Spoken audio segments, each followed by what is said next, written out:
네, 제가 자주 하는 이야기인데요. 요즘 시대를 포스트 모더니즘 시대라고 이야기합니다. 사람들이요, 이야기를 하다 보면 그냥 절대 진리가 없고 내가 좋아하는 것, 내가 살아가는 방법, 내가 편한 것이 그냥 진리가 되는 거예요. 그래서 동성애도 그렇고 혼전순결도 그렇고 간통법도 그렇고 이전에는 죄라고 여겼던 것들에 대해서 내가 좋기 때문에 그것은 더 이상 죄가 아니다라고 이야기하는 사람들이 쏙쏙들이 나오기 시작했고, 언제나 이런 사람들이 소수가 아니라 다수가 되면 포스트 모더니즘 문화는 너무나 자연스러운 문화가 되어버릴 것입니다. 근데 교회가 세상 가운데 어려운 곳이 되어버린 그 순간도 사실 이 포스트 모더니즘 사고가 나온 이후부터, 세상을 지배하면서부터인 것 같아요. 교회는요, 좋은 게 좋은 것이 아닙니다. 내가 좋은 것을 선택하는 것이 아니라 말씀이 이야기하고 하나님께서 말씀해 주시는 것을 진리라고 믿고 따르는 것이 바로 교회인 거죠. 이런 관점에서 볼 때 오늘날의 크리스천이 정말로 주의해야 할 것은 그냥 세상을 따라서 포스트 모더니즘적인 사고로 하나님을 바라보는 것을 굉장히 주의해야 합니다. 그러다 그렇게 포스트 모더니즘 발음이 잘 안 돼요. 포스트 모더니즘적 사고로 살아가다 보면 정말로 하나님을 따라가는 신앙이 아니라 하나님 보고 나를 따라오라고 이야기하는 거꾸로 된 신앙을 살아갈 때가 너무나 많아지기 때문에 그렇습니다. 제가 청년들 상담하다 보면 상담의 거의 대부분이 바로 이 고민 때문에 그래요.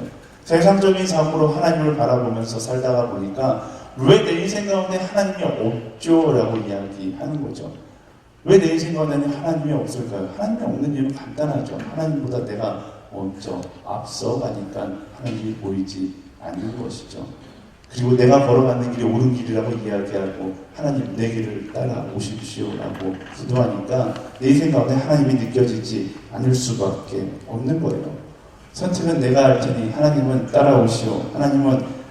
하나님은 진행은 하나님께서 하시고, 이게 아니라 선택은 하나님께서 하시고 내가 그 선택하신 하나님을 따라 나아가겠습니다 라는 것이 바로 참된 신앙의 모습이다 라는 것입니다. 포스트 모더니즘적인 사회 속에 살아가면서 이 하나님을 향한 마음을 가지고 그 세상을 따라 살아가는 것이 아니라 세상 가운데 무엇이 진리인지 선포해 줘야 하는 사람들이 바로 여러분, 바로 그리스도인이다 라는 것입니다. 그래서 크리스찬은요, 세상과 구별된 사람이에요. 세상은 세상이고 믿음은 믿음이다가 아니라 믿음을 가지고 세상을 이기며 살아가는 사람이 바로 크리스찬이다 라는 거예요. 믿음과 삶이 일치돼야 되는 겁니다. 교회에서의 모습과 월요일, 화요일, 수요일, 목요일, 금요일 나의 모습과 이분법적인 삶을 살아가는 것이 아니라 교회에서 깨달았다면 그 깨달은 진리를 가지고 나의 삶 가운데 그 진리를 따라 살아감으로 세상 사람들에게 미쳤다는 소리도 들어보고 세상 가운데 사람들에게 바보라는 소리도 들어보면서 그렇게 세상에 거룩한 충격을 주는 사람이 바로 크리스천이다 라는 거예요. 내 옆에 있는 친구가 자기중심적으로 살아간다고 해서 나도 자기중심적으로 살아가서는 안 된다라는 겁니다.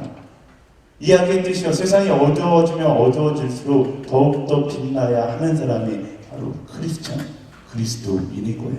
진리가 사라진 세상 가운데 진리를 따라 살아가면 세상은 우리를 보고서 어리석다고 이야기하지만 그 진리를 따라가는 나의 삶이 세상의 마지막 희망이 되고 마지막 소망이 되는 것입니다. 그래서 오늘의 교회 비전이 예수 바보 행전이고요. 화보 공동체가 그 비전을 가지고 이야기하는 거예요.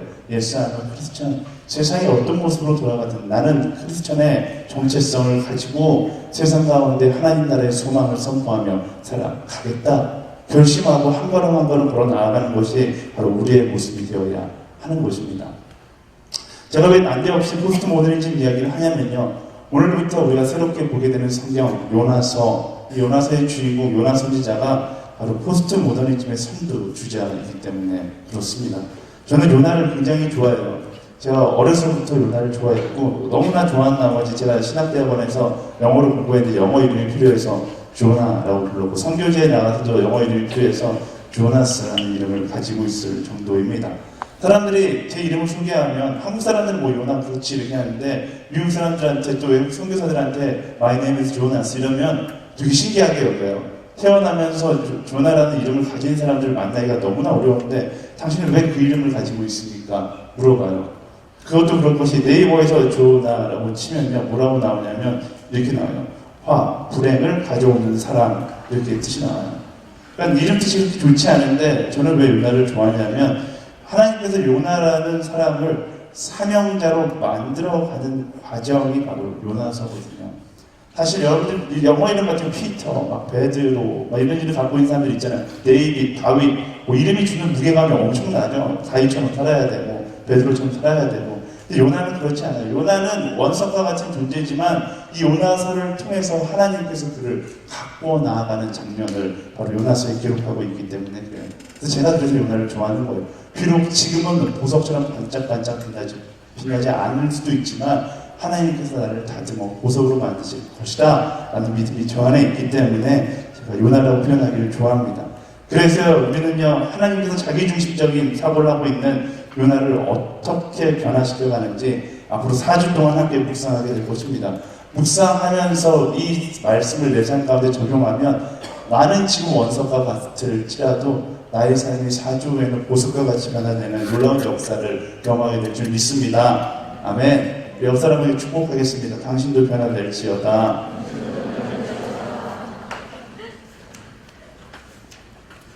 네, 1절과 2절 말씀 함께 읽어보겠습니다. 오늘 1절과 2절 말씀 같이 읽어보도록 할게요. 네, 자막 좀 보여주시면 좋을 것 같은데요. 네, 시작. 여호와의 말씀이 아미떼 네, 제가 읽도록 할게요. 여호와의 말씀이 아미떼 아들 요나에게 임해 말씀하셨습니다. 일어나 저 큰 성읍 니느웨로 가서 그 도시에 선포하여라. 이는 그 도시의 제약이 내 앞에까지 이르렀기 때문이다. 하나님께서 어느 날 요나에게 말씀하십니다. 요나야, 니느웨로 가서 너희가 죄악을 너무 많이 저질러서 내가 이제 심판할 것이다 라는 것을 전해주렴. 니느웨가 어떤 곳입니까? 아수르의 마지막 수도인데 이스라엘 민족들에게는 정말로 천천지 원수와 같은, 이스라엘 민족뿐만 아니라 주변 나라들에게는 원수와 같은 나라입니다. 고통을 너무나 많이 겪고 너무나 잔인한 일들을 많이 행했다라고 이야기하는 거죠. 요나의 마음 가운데 생각만 하면 치가 떨리는 성읍, 그게 바로 니느웨였던 거예요. 하나님께서 어느 날 그 요나에게 나타나셔서 니느웨로 너희 원수의 땅으로 가라 라고 이야기합니다. 저희는 여기서 하나님의 말씀의 법칙을 알 수 있는데요, 하나님은요, 우리의 생각과 다르게 하나님의 사람을 절대로 편한 곳으로 보내시지 않는다라는 겁니다. 많은 사람들이 하나님 편안한 곳으로 나를 보내주시옵소서라고 기도하지만 우리의 기도와 다르게 하나님은 그리스도인들을 편한 곳으로 보내지 않으세요. 그럼 어디로 보내세요? 하나님이 없는 곳으로 보내시고 사랑이 필요한 곳으로 보내는 것이죠.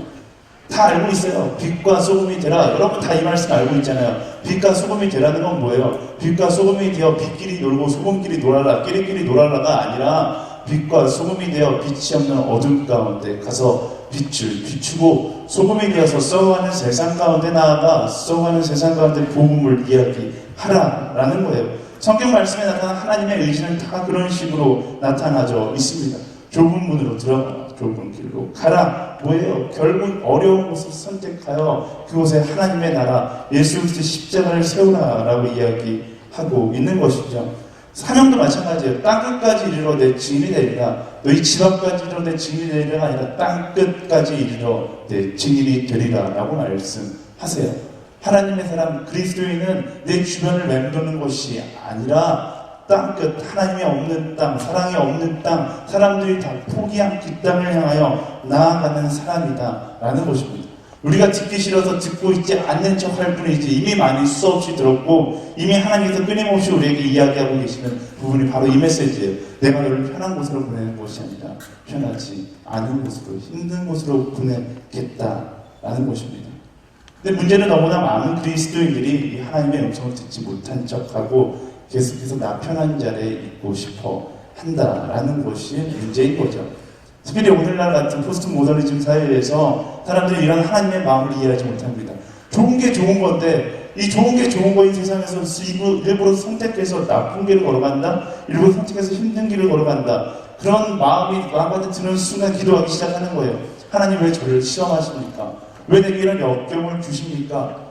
그래서 그리스도인들 가운데도 자기 중심적인 사람은 기도에 원망과 불평이 굉장히 많아요. 여러분들 기도 가운데 원망과 불평이 많다라면 한번 생각해 보세요. 내가 하나님을 따라가고 있는가? 아니면 하나님이 나를 따라오기를 기대하고 있는 곳인가?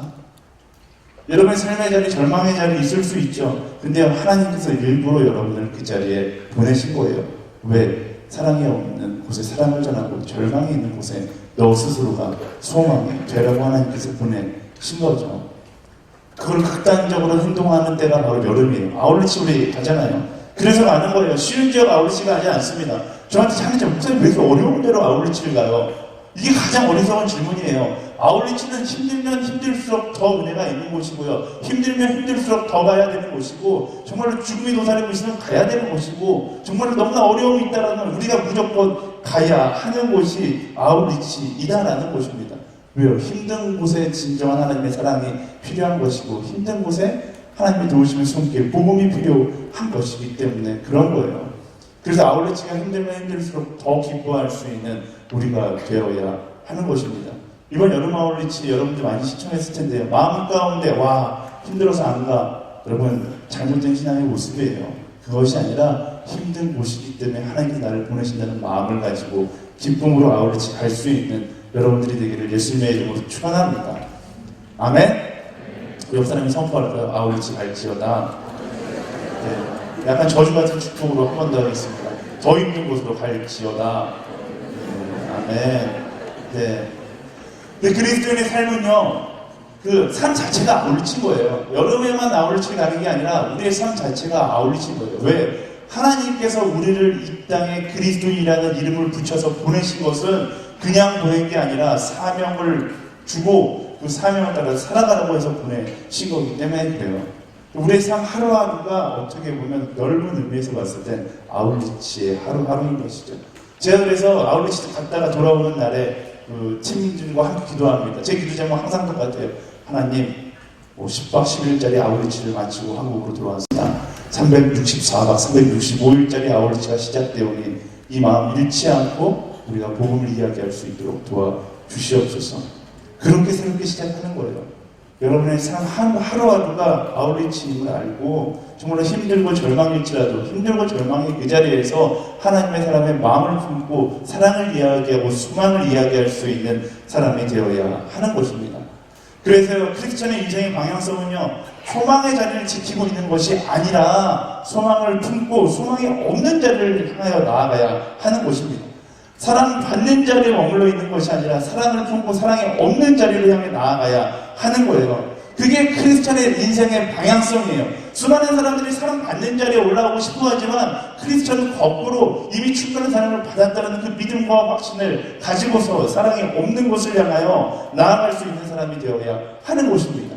그래서 우리 찬양할 때 고백하잖아요. 부르신 곳에서 나는 예배하네. 그 다음 가사가 뭐예요? 이럴 땐 기억하기 싫죠. 어떤 상황에도 나는 예배하는 거예요. 그리스도인은 예배할 수 있는 상황을 찾아다니는 사람이 아니라 어떤 상황에도 예배할 수 없는 상황이라면 그 상황을 찾아가서 그 상황에서 예배하는 사람이 바로 그리스도인이다라는 겁니다. 내가 걸어갈 때 길이 되고 내가 살아갈 때 삶이 되는 이 찬양의 고백처럼 길이 없다 할지라도 내가 걸어가면서 말씀의 길을 만들고 복음의 길을 만들고 복음에 듣는 사람들이 없다 할지라도 내가 그곳에 살아가면서 나의 삶을 통해 복음적인 삶을 일구어 나아가야 하는 것이 바로 그리스도인의 모습이다라는 것입니다. 알고 있었어요? 다 알고 있는 거예요. 근데 우리 자기중심적인 사고가 나의 귀를 막아버리고 하나님의 방향성을 막아버린 채 내 방향성을 하나님께 강요하고 있는 거죠. 하나님 이렇게 사는 게 편하니까 하나님 이렇게 사는 게 편하니까 이렇게 살게 해주십시오.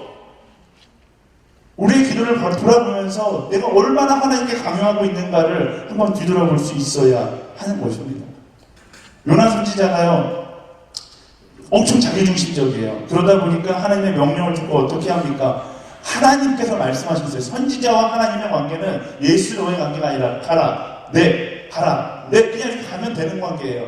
요나 선지자가 자기중심적이라 그렇게 이야기하지 않습니다. 용감한 건지 무식한 건지 모르겠지만 성경에 나타난 요나의 선택은 그냥 대놓고 배째라식으로 도망쳐버리는 거였죠. 3절 말씀 한번 읽어볼까요? 3절 말씀.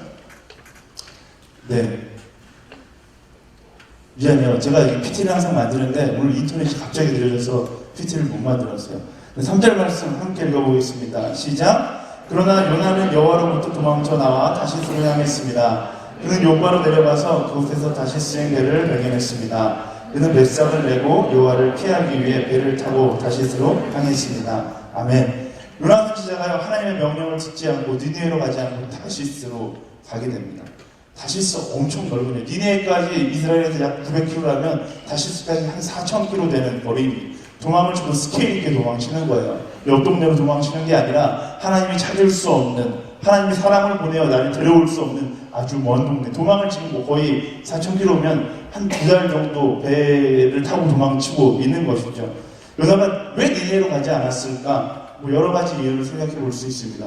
아동부 설교할 땐 이 이유가 막 여러 가지 나요. 1번, 니느웨가 너무 멀기 때문에 귀찮아서. 2번, 니느웨 가면 맞아 죽을까봐. 3번, 그 나라 사람들이 얼마나 악독한데 내가 말한다고 듣겠어 라는 마음. 4번, 그냥 반항 심리에서. 뭐 여러 가지 이유가 있겠지만 이런 이유가 요나가 가지 않는 이유는 아니었어요. 오늘 말씀이 없는데 요나서 4장 2절 말씀에 요나가 니느웨를 가지 않았던 이유가 있습니다. 준비됐나요, 말씀? 네. 제가 읽도록 하겠습니다. 그는 여호와께 기도했습니다. 뭐라고 나왔어요? 네. 제가 읽을게요. 그는 여호와께 기도했습니다. 여호와여, 이것이 내가 고향에 있을 때 내가 말씀드린 것이 아닙니까? 이래서 내가 서둘러 다시스로 도망간 것입니다. 주는 은혜롭고 동정심이 많은 하나님이시고 진노하는데 더디시고 사랑은 충만하시며 재앙을 내리시는 곳은 주저하신다는 것을 내가 알고 있었습니다. 요나가 니느웨에 가기 싫었던 것은 두려웠던 것이 아니라 오히려 요나가 하나님을 너무 정확하게 잘 알고 있었기 때문인데요. 요나가 생각하기에 니느웨는 벌받아 마땅한 땅이에요. 100번을 생각해봐도 벌 받는 게 맞아요. 저주받아서 망해버려야 되는 나라가 니느웨라고 생각했던 거죠. 그런데 하나님께서 지금 하신 그 상황을 보니까 하나님 나를 통해서 이 땅 가운데 메시지를 전달하라. 분명히 심판의 메시지인데 요나는 하나님을 너무 정확하게 알고 있는 것이죠. 이 신학교를 좋은 신학교 나왔나 봐요. 하나님을 너무 정확하게 알고 있으니까 내가 가서 메시지를 전하면 뭐예요? 이 메시지를 듣고 사람들이 회개하게 될 것이다. 굉장히 교만한 생각이에요. 회개하게 될 것이다 라고 생각하고서 나는 갈 수 없습니다 하고 도망친 것이죠. 요나가 아무리 봐도 니네는 벌을 받아 망해야 되는데 하나님께서는 니네를 구원해 주시려고 하니까 그 하나님의 속셈이라고 표현하니까 이상한데요. 그렇지만 하나님의 마음을 미리 눈치채고서 도망치고 있는 것입니다. 사실 요나라는 선지자는 굉장히 훌륭한 선지자이고 제가 볼 때 선교사 출신 선지자가 아닐까 싶습니다. 왜? 하나님께서 하시면 다 할 수 있다는 것을 경험한 사람들은 거의 대부분 선교사 출신이거든요. FA 갔다 오라고 이야기하는 이유도 거기에 있는 거예요.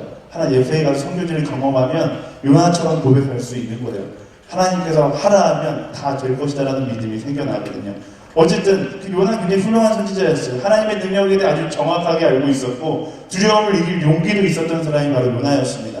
그리고 행동하는 실천력도 있었고 후에 나오지만 능력도 굉장히 출중했던 사람이었습니다.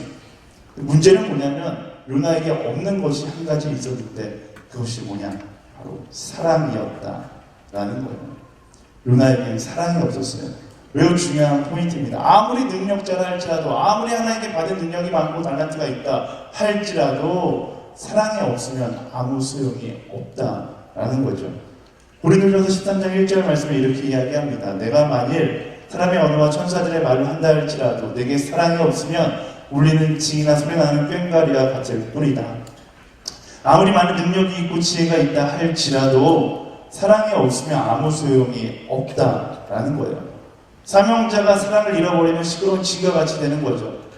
하나님을 믿는다라고 하나님을 고백한다라고 하는데 내가 마음 가운데 사랑이 없으면 그냥 세상에서 외치는 사이렌 소리와 똑같을 뿐이다 라는 겁니다.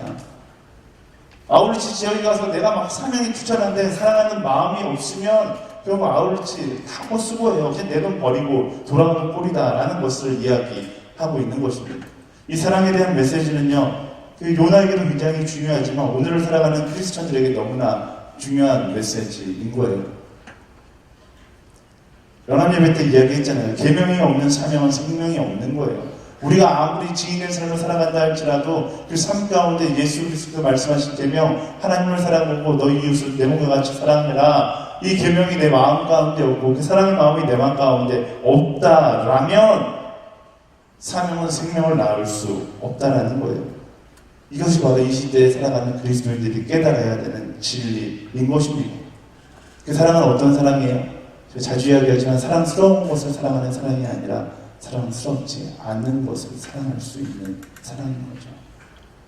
하나님께서 저 지역 가라, 저 지역 너무 사랑스러워, 오케이 가겠습니다, 이런 사랑이 아니라요.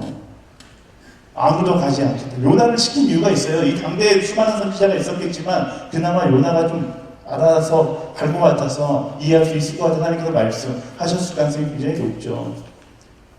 근데 우리가 그렇게 선택하는 것이 아니라 진정한 사랑은요, 진정한 사랑은 뭐예요? 사랑할 수 없는 것을 사랑하는 게 진정한 사랑이에요. 그때 진정한 사랑의 능력이 나타나는 겁니다.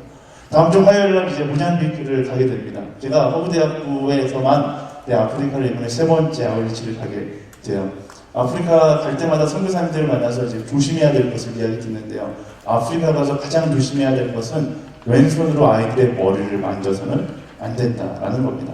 특히 하수 시설이 갖춰지지 않은 지역에서는 절대로 만져서는 안 돼요. 왜? 이 사람들의 그 생활 습관이 있는데 휴지나 이런 것이 없으니까 왼손으로 모든 것을 다 활용하는 거예요.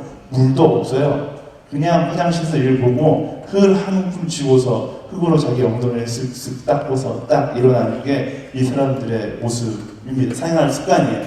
그래서 왼손으로 머리를 쓰다듬는 건 그 나라에서 굉장히 A에 벗어나는 행위다라고 해서 가기 전에 우리 팀원들한테 신신당부해요. 왼손으로 아이들의 머리를 쓰다듬지 마라. 왼손으로 다른 사람을 만지지 마라. A에서 벗어나는 일이다. 그리고 막상 그곳에 가면 놀라운 사실은 이 법칙을 지키는 사람은 우리밖에 없다라는 거예요. 아프리카에 도착해서 꼬마 아이들을 만나면 이 꼬마 아이들은 예의고 뭐고 없어요. 그냥 달려들어서 저를 붙잡고 만지기 시작하는데 놀라운 사실은 다른 건 다 맞아요. 왼손 가운데 축축한 그 느낌과 깨어있는 모래들, 냄새나는 그 손에서 엄청난 냄새가 나요. 그 손을 가지고 저에게 매달려서 저를 쓰다듬는 걸 넘어서 어느 순간 제 얼굴을 만지기 시작하는 거예요. 얼굴을 만지는 걸 넘어서 어느 순간 그 손가락이 저의 입안에 들어와 있다는 것을 느끼는 그 순간 마음 가운데 분노가 치밀어 오르는 거죠. 와, 선교사하고 뭐고 할 거 없이 이 아이를 당장 집어서 던지고 싶은 마음이 굴뚝 같은데 니제리아에서 있었던 일인데 굴뚝 같은 그 순간 제 마음 가운데 드는 생각이 바로 예수님의 마음이었어요. 예수님이 이렇다라는 거예요. 우리가 사랑스러워서 사랑한 게 아니라 사랑할 수 없음에도 불구하고 지저분한 우리를 사랑하셨던 분이 바로 예수입니다 라는 거예요. 그날 얼마나 회개를 했는지 몰라요. 하나님, 내가 그 지저분한 왼손이 내 입 가운데 들어오는 게 그렇도록 기분이 나빴습니까? 내가 한다는 사랑이 고작 이거였습니까? 그날 밤 기도하고 다음날부터 더 적극적으로 사랑하기 시작했어요. 이제 저도 뭐 왼손이고 뭐고 없이 그냥 아이들을 안아주고 내 입에 손을 넣든 말든 할 것 없이 아이들과 함께 뒹굴기 시작했습니다. 그리고 아울리치가 끝나고 떠나오는데 아이들이 그때부터 울기 시작하는 거예요. 아이들이 우는 이유는 간단해요. 평생 받아본 적이 없는 사랑을 우리 아울리치 팀원들을 통해서 받아봤기 때문에 그런 것이죠. 사랑은요, 사랑스러운 것을 사랑할 때는 아무런 능력이 나타나지 않을 수 있어요. 하지만 사랑스럽지 않은 것을 용기 내어 사랑할 때 그때 비로소 사랑의 능력이 나타나는 것입니다. 여러분들이 사랑할 수 없는 것이 너무나 많은 환경 가운데 서 있다라면 축복받는 거예요. 뭐예요? 내가 사랑할 수 없는 것을 사랑하라고 하나님께서 그 자리에 나를 보내신 거예요. 여러분의 그 자리에서 사랑을 시작하는 한 사람 한 사람들이 되기를 예수님의 이름으로 축원합니다. 우리 옆 사람에게 이렇게 이야기할까요? 당신은 어려운 사랑을 하기 위해 태어난 사람입니다. 쉬운 사랑하면서 살려고 하지 마세요. 쉬운 사랑하는 것이 아니라 그리스도인은 어려운 사랑을 하면서 살아가는 사람입니다. 그로 인해서 하나님께서 내 삶 가운데 얼마나 놀라운 일을 행하고 계신지를 경험하고 간증하는 사람이 바로 그리스도인일 거예요. 그렇게 크리스천은요, 계명을 따라 사랑하며 사명을 다하기 위해 태어난 사람입니다. 사명을 다해야 하는 거예요. 근데 그런 생각 해봤어요? 하나님의 계획이 있더라면 내가 사명을 다하지 않는다라면 그 사명에 소속되어 있는, 리스트되어 있는 수많은 사람들은 하나님을 만날 수 없다라는 거죠. 이전에 설교할 때도 한번 이야기했었는데요. 하나님께서 계획해 놓으셨어요. 최성민, 너가 이 세상에 태어나야 돼서 만나야 되는 사람 3만 명, 정확하게도 32,042명, 이들에게 복음을 이야기해야 된다. 근데 제가 그 복음을 잊어버리고 내가 그 마음을 간과하고 나 좋은 대로 내가 만족하는 대로 자기중심적으로 살아버리면 3만 명 중에 수많은 사람들이 복음을 듣지 못하게 된다라는 그런 생각 해보신 적 있습니까? 그게 바로 그리스도인들이 가져야 될 책임감이에요. 하나님께서 여러분들 한 사람 한 사람들을 위해서 모든 시나리오를 다 쓰고 계세요. 근데 내가 그 하나님의 주시는 마음을 가지고 책임감을 가지고 살아가지 않는다라면 어떤 사람은 복음을 듣지도 못한 채, 어떤 사람은 사랑을 받아보지도 못한 채 살아가야 한다라는 것입니다. 그 책임이 누구에게 있어요? 그냥 못나게 태어난 그 사람에게 있어요? 크리스천의 사고가는 그렇지 않아요. 사랑하러 가지 못한 나에게 책임이 있는 것입니다. 오늘 말씀 4절부터 6절까지 말씀 제가 읽을게요. 그러자 여호와께서 바다에 폭풍을 보내셨습니다. 거친 폭풍우가 배를 위협해 배는 거의 부서지게 됐습니다. 선원들이 두려워했고 사람들은 각자 자기 신에게 소리쳐 부르짖었습니다. 그러고는 배를 가볍게 해보려고 짐들을 바다에다 던졌습니다. 그러나 요나는 배 밑층에 내려가 누워 깊이 잠들었습니다. 선장이 그에게 다가와서 말했습니다. 네가 어떻게 잠을 잘 수 있느냐? 일어나 내 하나님께 소리쳐 부르짖어라. 혹시 하나님께서 우리를 생각해서 우리가 죽지 않게 될지도 모른다. 요나가 하나님의 명령을 무시한 채 다시스로 가는 배를 탔어요. 배를 탔는데 배를 탄 것도 마음이 불안불안한 거예요. 갑판에 나와 있으면 하나님이 보고 벌하실까봐 가장 깊은 배 밑으로 들어가서 그것도 깨어있으면 하나님께서 부르실까봐 그냥 잠들어 있는 거죠. 그게 요나의 모습이에요. 근데 놀라운 사실은 요나가 자기의 책임을 다하지 않자 어떤 일이 일어나는가? 하나님께서 바다에 폭풍을 보내시기 시작하는 거예요. 그리고 요나가 니네에 가서 복음을 전달하는 메시지를, 복음을 전해야 되는 그런 책임이 있는데 책임을 다하지 않고 배 밑에서 자고 있으니까 두 가지 힘든 일이 생겨난 거죠. 니네 사람들이 복음을 듣지 못한 일이 생겨난 것이고 배에 탄 사람들은 어려움을 경험하고 있는 것입니다. 이것이 바로 크리스천의 책임감을 무시한 결과인 거예요. 사랑하는 여러분, 삶의 자리에서 내가 크리스천의 본분임을 망각한 채 살아가면요, 세상에 선한 영향력을 주는 사람이 아니라 오히려 세상을 혼란 가운데로 인도하는 사람이 될 수밖에 없는 것입니다. 여러분이 여기에 앉아서 크리스천이라는 사명을 가지고 살아가는 사람이라고 생각하고 있다면, 내가 사명을 따라 살아가지 않는다면 그 사명을 따라 살아가지 않음으로 인해 세상은 그만큼의 혼란을 경험할 수밖에 없다라는 거예요. 이렇게 말하면 좀 과장법일 수도 있겠지만 저는 그렇게 생각해요. 그게 하나님께서 저에게 주신 마음이라고 생각하는데요. 뉴스를 보잖아요. 뉴스 나와 상관없는 뉴스들이 막 나올 때가 있어요. 살인사건도 나오고요, 강도사건도 나오고, 자살사건, 확장 비범죄들이 막 나와요. 2015년 1년 동안 정말로 절망적인 사건들이 많이 있었습니다. 그래서 사람들이 묻는 거예요. 왜 이런 일이 일어날까? 수많은 사람들은요, 하나님은 이때 뭐하고 있었냐라고 이야기하고 하나님을 원망합니다. 정말로 하나님께서 잠잠하게 계셔서 이런 일들이 일어나는 것일까? 아니요. 저는 이런 문제를 볼 때마다 하나님께서 저에게 마음 가운데 주시는 마음은 우리가 그리스도인들이 하나님께서 선택한 우리가 잠잠하고 있기 때문에 이런 일들이 일어난다라고 봐요. 그게 크리스천들이 가져야 되는 사고예요. 뉴스 기사에서 고등학생 한 명이 만약에 떨어져 자살을 했다는 그 기사를 봐요. 크리스천은요, 그 기사를 보면서 남의 이야기라고 생각해서는 안 돼요. 남의 이야기라고 생각해서는 안 돼요. 하나님께서 누군가에게 말씀하셔서 그 친구에게 하나님이 너를 사랑하신다라고 이야기했다라는 이런 일이 벌어질까? 크리스천으로서 그 일에 대한 책임감을 가지고 기도할 수 있는 사람이 되어야 하는 것입니다. 세상 가운데 너무나 흉흉한 일들이 많이 일어나는 것, 물론 세상에 책임이 있겠죠. 하지만 그리스도인은 세상 가운데 책임을 회피하는 것이 아니라 하나님께서 선택한 우리가 하나님의 마음과 계획을 따라 살고 있지 않기 때문에 세상의 혼돈 가운데로 들어간다라는 책임감을 가지고 사명을 다하는 인생을 살아가야 하는 것입니다. 그게 그리스도인의 삶의 자세의 모습인 거예요. 그리스도는요, 이런 거룩한 책임감을 가져야 하는 겁니다. 내가 서 있는 이 자리에서 크리스천답게 살지 못하면 이 세상은 점점 더 혼란해질 것이다. 이미 혼란한 가운데 살고 있는 사람 때문에 혼란해지는 것이 아니라 내게 맡겨진 사명, 빛과 소금의 사명을 잘 감당하지 않으면 이 세상은 점점 더 절망과 혼란 속으로 갈 수밖에 없다라는 그 마음을 가지고, 그 사명자의 마음을 가지고 세상 가운데 그 사명자의 마음을 가지고 살아갈 수 있는 사람이 되어야 하는 것입니다. 그렇지 않고 그리스도인들이 편하게 살려고 마음먹고 남들보다 떵떵거리고 살려고 마음먹으면 세상은 훨씬 더 악해질 수밖에 없는 것이죠. 그래서 그리스도인은요, 내 욕심이 채워지는 것을 기뻐하는 사람이 아니라 하나님 나라의 생명록에 내 이름뿐만 아니라 나로 인하여 한 사람 한 사람의 이름이 써져가는 것을 기뻐하는 사람이 되어야 하는 거예요. 그 책임감을 다하면서 살아가는 사람, 그게 바로 그리스도인의 삶의 모습이 되어야 한다라는 것입니다. 세상 가운데 거룩한 영향력을 어떻게 줘요?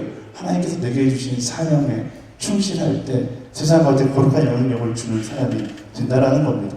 여러분들과 함께 정말로 약속하고 그 믿음 가지고 나아갔으면 좋겠어요. 그리스도인은요, 세상 가운데 거룩한 영향력을 줘도 부족한 사람이에요. 근데 그리스도인이 세상 가운데 거룩한 영향력을 주기는커녕 세상을 따라 살아간다. 세상을 따라 살아간다. 사랑하는 여러분, 하나님께서 주시는 그 마음을 가지고 그리스도인의 책임감을 가지며 살아가는 여러분들이 되기를 예수님의 이름으로 축원합니다. 아멘. 우리 옆 사람이 선포하겠습니다. 책임감을 갖고 살지어다. 아멘. 다시 말씀으로 돌아가서요, 요나와 하나님과의 추격전이 이제 거의 끝에 다다랐습니다. 7절부터 9절까지 말씀 함께 읽어보겠습니다. 시작. 선원들이 서로 말했습니다. 우리 와서 제비를 뽑아 이 재난이 누구 탓인지 알아내자.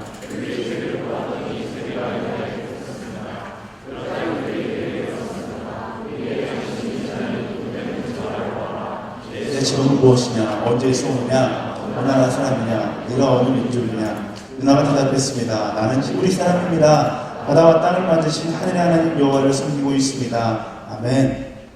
파도가 멈추지 않자 선원들이 제비를 뽑아 이 재난이 어디로부터 왔는지를 알아내고자 했습니다.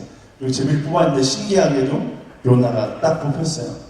사실 제비라는 게 신빙성이 있는 것이 아니잖아요. 이 사람들이 막 무릎을 꿇고서 특별히 통성기도 한 후에 제비를 뽑은 것도 아니고 자기들끼리 뼈부한테 그 요나가 나온 거예요.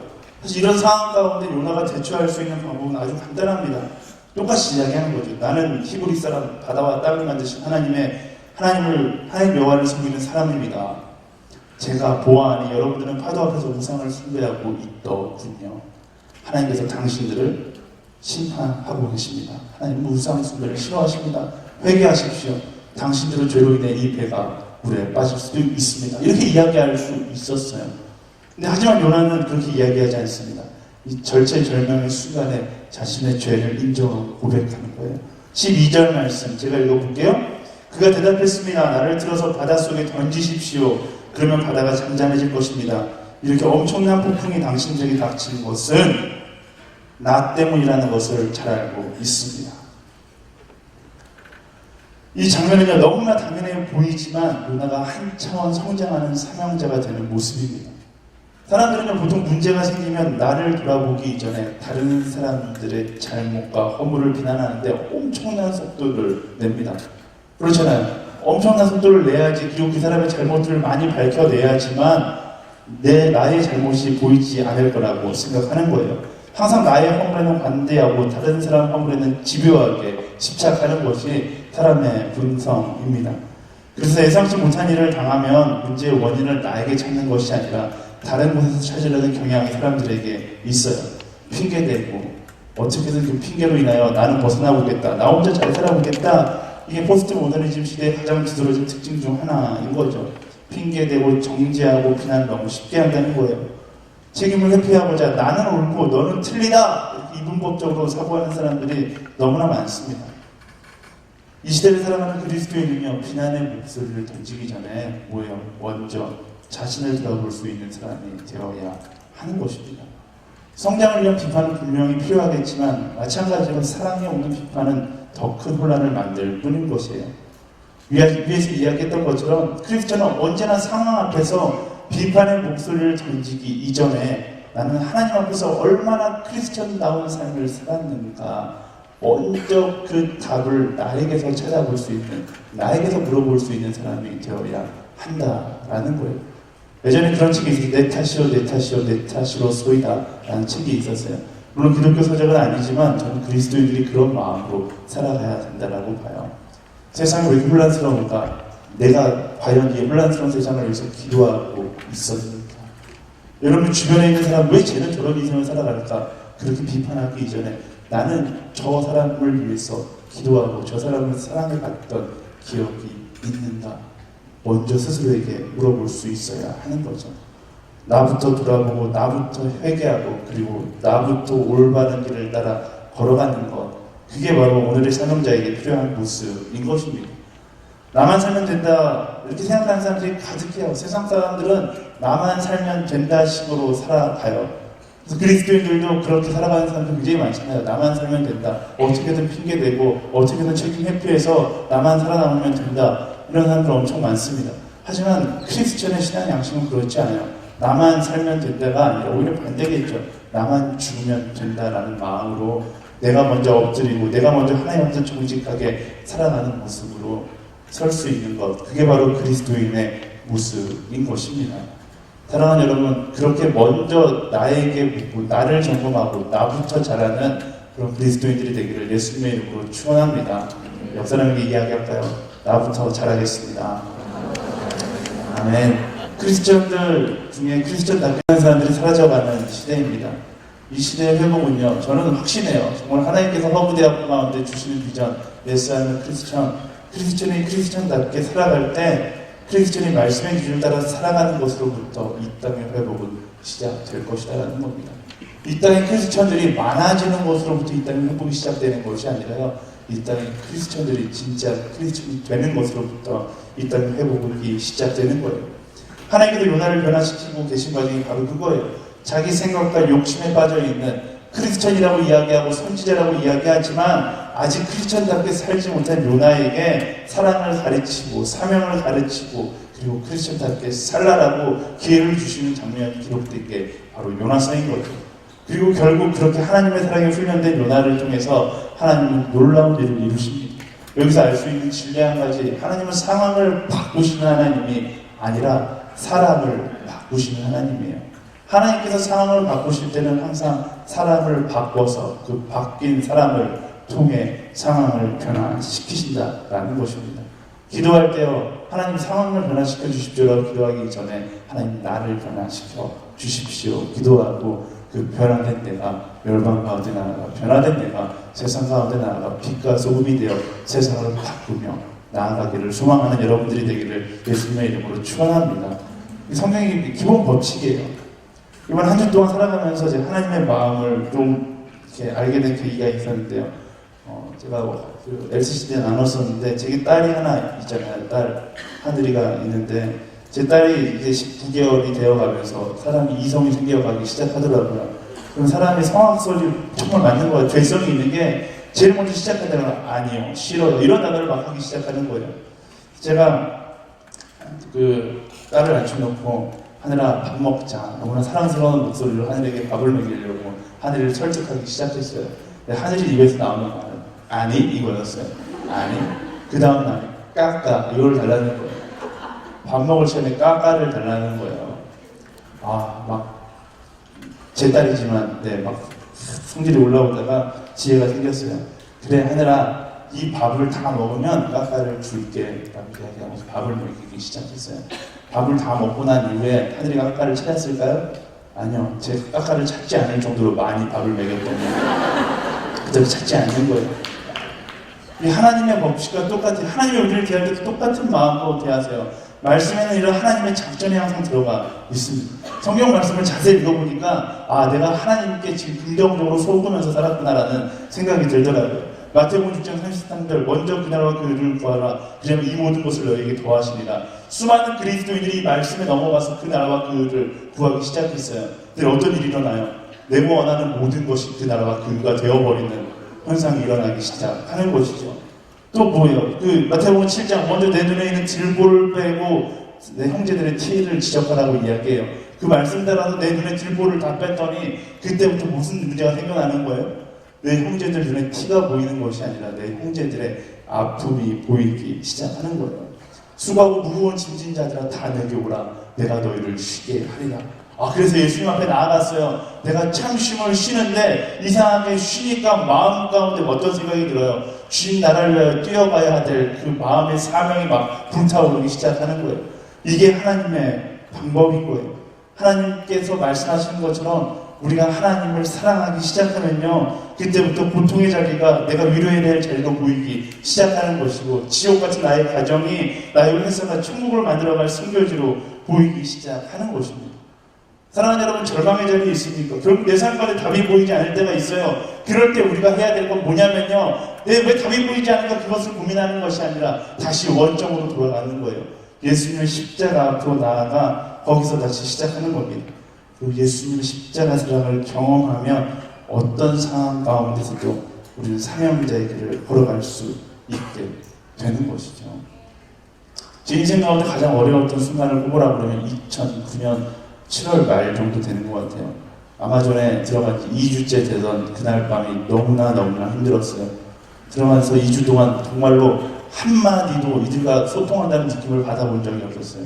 부족원들은 계속 저를 봐서 뭔가 기대하고 있는데, 저는 그들이 처음엔 사랑스러워 보였는데 어느 순간 지나가면서 그들이 정말로 나를 괴롭히고 있는 나의 원수로 보이기 시작하는 거예요. 제 육체도 건강하면 모르겠는데 2주 동안 들어가서 벌레를 얼마나 많이 물렸는지 매일 밤마다 진짜 온몸에 있는 거의 1000개 가까운 벌레 물린 상처를 이태리 타올로 문지르면서 그의 레몬을 칠하고 그의 왼손에담을 바르는 게 저의 일과였거든요. 왼손에담을 온몸에 바르면 온몸에서 불이 확 일어나요.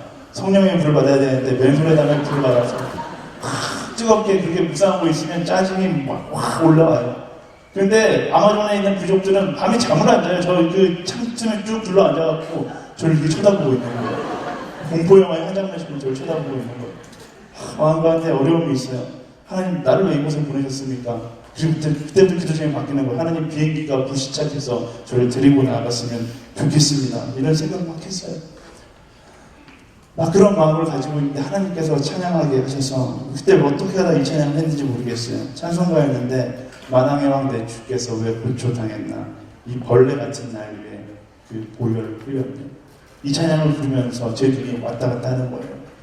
저를 물고 있는 벌레를 보고 있는데 이 벌레가 나갔다는 생각을 하니까 갑자기 막 눈물이 쏟아지기 시작했어요. 아, 예수님이 이 벌레 같은 날 위에 십자가를 박혀 죽으셨구나. 그것을 고백하는 그 순간 선교지의 모든 것들이 다 변하기 시작하는 거예요. 창문 밖에서 저를 쳐다보고 있는 그 왼수 같은, 정말 좀 목사로서 이런 거 함부로 하면 안 되죠. 근데 정말로 영원히 보고 싶지 않은 그 얼굴들을 보다가 갑자기 그 얼굴들이 사랑해야 되는 사람으로 보이기 시작하는 거예요. 절망적인 하루하루가 내가 저들과 함께 주님을 노래해야 될 하루하루로 느껴지기 시작하는 거예요. 삶 가운데 너무나 절망적이라고 생각해서 도망치고 싶으신 분들 계십니까? 화가 막 치밀어 오르라 저주하고 싶은 사람이 마음 가운데 있는 사람들이 있을까요?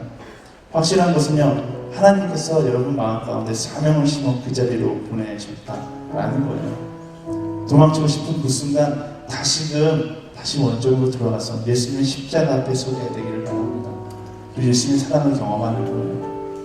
나를 위해서, 벌레 같은 나를 위해서 신이신 하나님의 십자가를 못 박혀 죽으셨다.